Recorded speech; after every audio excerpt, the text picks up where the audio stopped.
ज्ञान, अनुसंधान राहणे, मी भगवंताचा आहे, मी भगवंत आहे याचा विसर न पडू देणे म्हणजे ज्ञान. एक संवाद फार सुंदर आहे आपल्या संस्कृतीमध्ये आलेला, आपल्या ग्रंथांमधून आलेला, थोडासा आपल्याला माहिती नसलेला आहे पण फार सुंदर आहे. गोरक्षनाथ आणि संत कबीर यांचा एक संवाद आहे. कबीरांना एकदा गोरक्षनाथांनी दर्शन दिलं आणि कबीरांना प्रश्न विचारले. गोरक्षनाथांनी प्रश्न विचारले की जो योगी असतो त्याला दंडकमंडलू कोणी दिले आणि त्याला बसण्याचं आसन कोणी दिलं, याचं उत्तर दे. कबीरांनी सांगितलं की कमंडलू ब्रह्मदेवाने दिलेलं आहे, दंडकमंडलू. बसण्याचं जे आसन आहे ते आसन मात्र शंकराने दिलेलं आहे आणि जपाची जी माळ आहे ही माळ मात्र विष्णूने दिलेली आहे. ब्रह्मा विष्णू महेश स्वतःचा दंडकमंडलू, आसन आणि माळ याच्यामध्ये ब्रह्मा विष्णू महेशाला कबीरांनी पाहिलं. कुणी पाहिलं? कबीरांनी. पण गोरक्षनाथांचं काही समाधान झालं नाही. गोरक्षनाथ पुढे म्हणाले तुला एक कोडं घालतो, आता ह्या कोड्याचं उत्तर दे. गोरक्षनाथ तसे सहजासहजी प्राप्त होणारे नाही आहेत, कठोर आहे, त्यांची तपस्या कठोर आहे. त्याच्यामुळे त्यांचे प्रश्न आणि त्यांचे उत्तर सुद्धा फार नेमके आणि सखोल असतात. मग आता त्यांनी कबीरांना विचारलं की अंगण आणि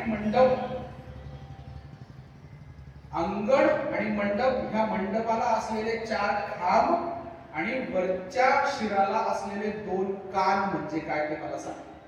कोडं घातलं, आपण कोडे घालतो ना लहान मुलांना, तसं कोडं घातलं की अंगण आणि मंडप आहे, मंडपाला 4 खांब आहेत आणि 2 कान आहेत, सांग. आणि जर नाही सांगू शकलास तर तुझी मान आणि तुझं आसन घेऊन जाणार म्हणाला मी, ठेवणार नाही तुझ्याकडे. पण कबीरांनी सुद्धा उत्तर दिलं की पृथ्वी अंगण आहे, आकाश मंडप आहे, 4 दिशा आहेत, 4 खांब आहेत आणि चंद्र सूर्य 2 कान आहेत. आणि आता म्हणाले की आता तुझी माळ देतो का मला? कबीर म्हणाले ज्ञान कशाला म्हणायचं जिथे द्वैत भावच दिसत नाही संतांना. माझी जपाच्या माळेमध्ये सुद्धा मी विष्णूला पाहतोय, आसनामध्ये सुद्धा शंकराला पाहतोय आणि दंडकमंडलमध्ये ब्रह्मदेवाला पाहतोय. ही स्पष्टता आहे संतांमध्ये, याला ज्ञान म्हणायचं. ज्ञान म्हणजे स्पष्टता.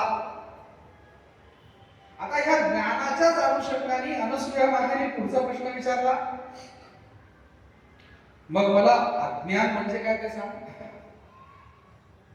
ज्ञान म्हणजे काय तू सांगितलंस, आता अज्ञान म्हणजे काय ते सांग. अज्ञान म्हणजे अहंता आणि ममता, अशा 2च गोष्टी सांगितल्या जातात. अहंकार आणि ममता. साधारण व्यवहारामध्ये आपण ममता हा शब्द चांगल्या अर्थाने वापरतो, चांगल्या अर्थाने. पण शास्त्रकार त्याला वेगळ्या अर्थाने वापरतात, ममता ही टाकून देण्यासाठी. ममता म्हणजे मी, माझं, त्याला म्हणायचं ममता. आपण मम आत्मना, त्याच्यातला मम आणि ममता. मी पण, हे मी केलं, हे माझं आहे, हे माझ्यामुळे आहे, ही ममता. या ममतेला अज्ञान म्हटलं. आणि अज्ञानी माणसाला ब्रह्मतत्व दर्शन देत नाही, अज्ञानी माणसाला भगवंताचं दर्शन होत नाही. बाह्य जगत हेच सर्वस्व आहे असं मानणं म्हणजे अज्ञान. आवरण, जसं विरोचन, आपण पहिल्या दिवशीच्या गोष्टीमध्ये पाहिलं होतं ना, विरोचनाला स्वतःचं प्रतिबिंब दिसलं पाण्यामध्ये, त्याला सर्वस्व मानायला लागला की शरीर म्हणजे सर्वस्व, हेच मला प्रजापतीने सांगितलं. याला म्हणायचं अज्ञान. आता याच्यासाठी एक अज्ञानासाठी केनोपनिषदामध्ये एक फार छान गोष्ट आहे. एकदा देवदानवांच्या युद्धामध्ये देवांचा विजय झाला आणि देवांचा विजय झाला हा कोणामुळे झाला हे देव विसरले. माझ्यामुळेच झाला, माझा पराक्रम किती असं प्रत्येकाला वाटायला लागलं. आणि मग त्या ठिकाणी ते ज्यावेळेस जल्लोष करत होते की आपला विजय झाला, आमच्या सगळ्या कर्तृत्वामुळे झाला वगैरे वगैरे, तिथे ब्रह्मदेव येतात. पण ब्रह्मदेवाला या उपनिषदाने यक्ष म्हटलेला आहे. यक्ष शब्दाचा अर्थ होतो अद्भुत, न कळण्यासारखा, त्याला म्हणायचं यक्ष. हा ओळखू येणार नाही अशा स्वरूपामध्ये त्या ठिकाणी प्रजापती ब्रह्मदेव आले. आणि कोण त्या ठिकाणी आलाय हे इंद्राने अग्निदेवाला पाठवलं की कोण आहे बघ बरं, विचार बरं त्याला कोण आहे, हा यक्ष कोण आहे. अग्निदेव गेला, पण अग्निदेवाने विचारण्याच्या आधी यक्षानेच विचारलं की तू कोण, तुझं सामर्थ्य काय. अग्निदेव म्हणाला मी अग्नी, मला जातवेदच म्हणतात, मी सगळं ब्रह्मांड जाळू शकतो. प्रजापती म्हणाले असं. एक गवताची काडी त्याच्या समोर ठेवली, अग्नीसमोर, जाळून दाखव म्हणाले. सर्व शक्तीनिशी अग्नीने प्रयत्न केले पण गवताची काडी जाळू शकले. पराभव स्वीकारून परत आले. बघा, इंद्राने वायुदेवाला पाठवलं, वायुदेव सुद्धा गेला. वायुदेवाला पण त्या यक्षाने तोच प्रश्न विचारला, कोण तू, तुझं सामर्थ्य काय. म्हणजे मी वायुदेव, मला मातरेश्व म्हणतात, मी ह्या ब्रह्मांडामधलं काहीही उडवू शकतो, हे माझं सामर्थ्य आहे. प्रजापती ब्रह्मदेव म्हणाले ते काहीही बाजूला ठेवून एवढी गवताची काडी उडवून टाकू. त्याला ती उडवता आलेली नाही. आणि ज्यावेळेस इंद्र स्वतः त्या ठिकाणी बघायला येतात त्यावेळेस ह्या दोघांशी प्रजापती बोलले तरी इंद्राशी न बोलताच गुप्त झाले. बोलले सुद्धा नाही इंद्राशी. एवढा अहंकार आणि ममता वाढली होती त्याची, अज्ञान एवढं वाढलं होतं. अज्ञानाला अहंभाव आणि ममता म्हटलेलं आहे ना दत्तांनी. माझ्यामुळे विजय मिळाला.